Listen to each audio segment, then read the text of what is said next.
few months ago, Alex Mielis posted a video with this transition in it. And today I'm going to show you a different rendition of that transition.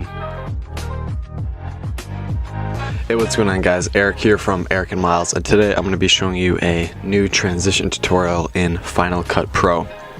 So let's go into our editing software. So here in my timeline I got two clips. One is a drone shot, the other is of the drone. And what I'm going to show you, and I already showed you what I'm going to do. So the first thing you want to do is I'm going to choose somewhere, and I'm going to slow this down to 5%. I'm going to cut it right about there. Select the clip. Video quality, I'm going to bring it down to optical flow. Okay, and then what you want to do is choose where you want the transition to happen. So pretty much what you want to do is go to your effects tab, go to masks, drag draw masks in. I'm going to maximize it by 200%, and I'm just going to go down to right here. I'm going to go to like right here actually. And then just draw around where you want the zoom in to happen. Pretty much just like that, and then go up to here again, invert mask, and now you just got like a black hole. So next thing you want to do is go to transforms, keyframe, all that stuff, and then I'm gonna then just go through your thing using the arrows, going frame by frame, moving it along, just so you can have that motion in it. So yeah, just keep adjusting it, make sure it stays in scale and everything. You can see I did keyframe the scale. Now I'm gonna go to fit, and let's see what that looks like. Okay, then when the tracking starts, I'm actually gonna select this, go to opacity, 0.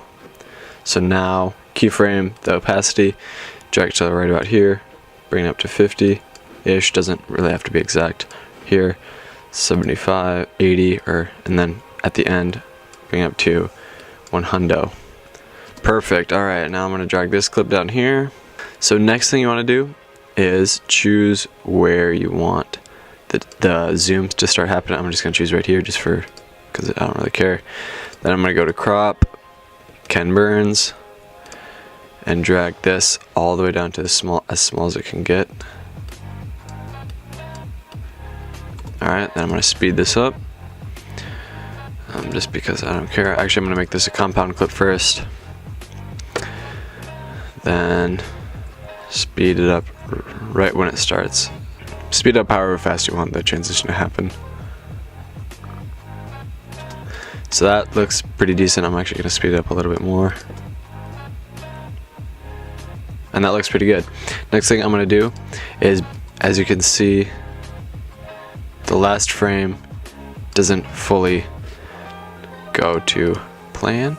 So actually I'm going to come back here, keyframe transform, go to the last frame in this, and just make sure that everything that's probably good enough.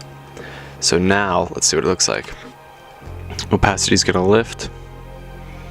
We're gonna zoom right in there. There we go. That's sick. That's pretty sick in my opinion. I'm going to speed this up a bit. So that looks good. You could live with this. That looks pretty sick. I'm going to add a motion blur. I'm going to add a moderate motion blur right over top it, just to give it that absolute effect. Alright, and this is the finished product of that transition, and that is the transition. You can do this to anything you want, like a camera lens. I know Ryan Nangle put out a tutorial like this. He did to a drop of water. You could do it to literally anything you want. Just, refine it. You'll get better at it every single time you try it, and eventually it'll be looking almost perfect. Yeah, that's the tutorial, guys.